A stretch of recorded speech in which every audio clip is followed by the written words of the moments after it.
pourquoi certains accompagnements pour aider nos clients à arrêter la cigarette fonctionnent très bien, et d'autres échouent rapidement, quelquefois même en quelques minutes. Avec le temps, en travaillant avec beaucoup de fumeurs dans mon cabinet et en échangeant avec des professionnels de l'hypnose, je me suis rendu compte qu'il existait quelques erreurs précises qui peuvent ruiner un accompagnement en quelques minutes. Des erreurs souvent faites de bonne foi, mais qui anéantissent la dynamique de la séance. Dans cette vidéo, je vais vous montrer les 3 erreurs fréquentes que l'on rencontre avec le sevrage tabagique en cabinet d'hypnose. Mais surtout, je vais vous montrer comment les éviter. Bienvenue dans Focus Hypnose.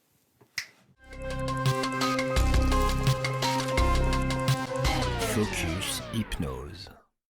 Et avant de commencer cette vidéo, j'ai pu remarquer en regardant les statistiques de YouTube que vous étiez plus de la moitié à regarder régulièrement les vidéos sans vous abonner. Alors je vous invite à le faire, si vous aimez ce contenu, si vous voulez le soutenir, abonnez-vous, ça prend 1 seconde.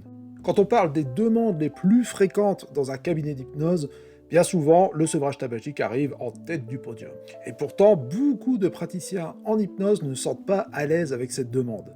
Pourtant, très forte. Et c'est vrai aussi que cette demande est particulière, et demande à s'adapter de manière précise. Erreur numéro 1, le recadrage. C'est quelque chose que j'ai moi-même testé au début, et à force de pratiquer et de tester plusieurs choses, je me suis rendu compte que ce n'était pas la bonne approche. On pourrait penser que rappeler au client que la cigarette est dangereuse pour sa santé et qu'elle impacte directement ses finances pourrait être utile en séance.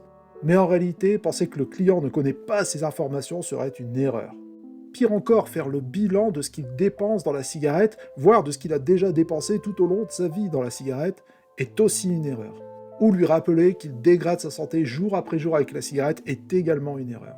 Tout cela n'a pas vraiment d'impact thérapeutique et bien au contraire, ça dégrade la relation client-praticien. Il est face à un comportement involontaire, automatique, sur lequel il n'arrive pas à reprendre la main de manière consciente.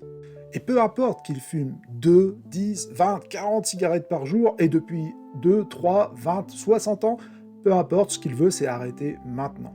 Et pour ça, il vient chercher votre aide, pas un jugement. Et votre rôle est plutôt de lui expliquer que c'est normal qu'il n'y arrive pas seul, que la volonté n'a pas grand-chose à voir là-dedans, et que son cerveau a automatisé énormément de choses autour de la cigarette. Et les automatismes, c'est justement ce qu'on travaille en hypnose. Et que vous allez prendre le temps de travailler tout ça ensemble. Vous allez créer un lien, un vrai lien, pour le sevrage tabagique. Erreur numéro 2. L'hypnose magique. Là encore, c'est quelque chose que j'ai pu observer pendant toutes ces années où j'ai travaillé avec des fumeurs en cabinet. Beaucoup de clients arrivent en cabinet et pensent que l'hypnose va fonctionner comme quelque chose de magique où eux vont pouvoir rester passifs. En gros, que l'hypnotiseur va claquer des doigts et hop, non-fumeur. En réalité, c'est assez compréhensible. Quand on souffre d'un automatisme inconscient, on aimerait tous que quelqu'un vienne juste appuyer sur un bouton pour que ça s'arrête, vu qu'on n'a pas le contrôle conscient sur ça. On aimerait que ce soit quelque chose d'extérieur qui vienne stopper ça radicalement. Mais notre rôle n'est pas de renforcer cette croyance qui est de un claquement de doigts et j'arrête de fumer. C'est pas possible. Notre rôle est plutôt de donner du sens à sa démarche, de l'importance à sa démarche, de valoriser sa démarche et de comprendre ce qui se passe derrière chaque phénomène inconscient. Arrêter de fumer ne doit pas être vu par le client comme un tour de magie de l'hypnotiseur, mais comme un apprentissage, quelque chose de nouveau qu'il va apprendre et qu'on va pouvoir travailler ensemble. Imaginez que vous vouliez apprendre le piano, les échecs ou même le running. Est-ce que si vous y arrivez en un seul claquement de doigts, ce serait réellement intéressant? Est-ce que ce serait réellement intéressant de passer cette courbe de progression et aller directement au but? Je crois pas. En réalité, ce sont les étapes, la prise de conscience de la progression qui rendent ça durable et solide, et surtout très valorisant pour votre client. Et l'hypnose est justement un outil formidable pour que cette compréhension se fasse de manière consciente, mais surtout inconsciente. Alors oubliez les scripts et les recettes miracles où un client devrait juste s'asseoir, fermer les yeux et écouter quelque chose pour qu'il arrête de fumer. Il doit être acteur de ce changement. Et on ne peut pas en vouloir au client d'attendre un miracle, c'est humain. Mais votre rôle, c'est de lui proposer quelque chose de beaucoup plus intéressant, beaucoup plus valorisant. Les impliquer dans le processus, créer dès le début un vrai partenariat. En leur disant simplement, je fais 50% du job avec l'hypnose, vous faites 50% du travail avec votre engagement. Et c'est vraiment dans ce partenariat que les choses deviennent intéressantes, puissantes, intéressantes autant pour le client que pour vous en tant que praticien. Avant de continuer la vidéo, si le sujet du sevrage tabagique avec l'hypnose vous intéresse, j'ai créé une formation e-learning totalement dédiée au sevrage tabagique avec l'hypnose. Dans cette formation en ligne, vous trouverez plus de 18 heures de vidéos, des vraies séances filmées dans mon cabinet, des vrais suivis avec mes clients, ainsi que 12 heures de classe virtuelle où vous pourrez travailler directement avec moi pour bien intégrer la méthode. Si ça vous intéresse, je vous mets le lien dans la description. Et on retourne à l'erreur numéro 3. La troisième erreur, c'est le manque d'hypnose. Ce manque d'hypnose, j'ai pu l'observer au fil des années pendant mes formations ou pendant les échanges avec des praticiens. L'hypnose est un outil formidable, aussi bien pour la thérapie que dans le sevrage tabagique, à condition de faire de l'hypnose. Cela peut paraître un peu évident, mais dans la pratique, en cabinet d'hypnose, il arrive souvent que les séances traînent en discussion interminable ou en séance de coaching, et en réalité, il y a très peu d'hypnose dans une séance d'hypnose, ce qui est très paradoxal. C'est quelque chose que beaucoup de praticiens peuvent observer au début.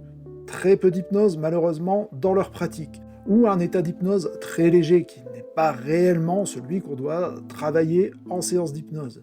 Pourtant, l'état de profondeur d'hypnose nécessaire pour travailler en cabinet est mesurable et vérifiable. Et les techniques pour accéder à cet état sont maintenant très accessibles. L'état de transe somnambulique recherché est un état qui permet une véritable flexibilité cognitive.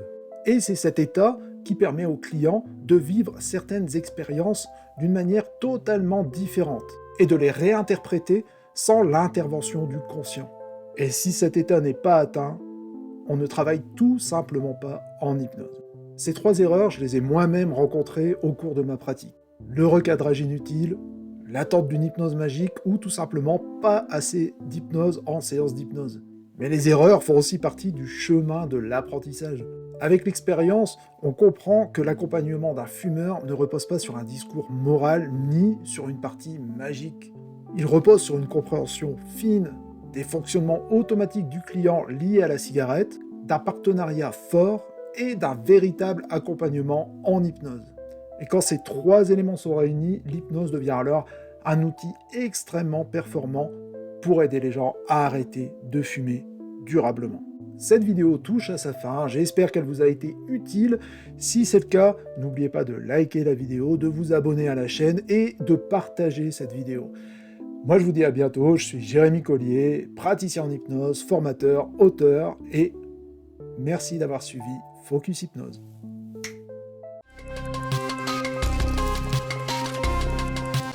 Focus Hypnose.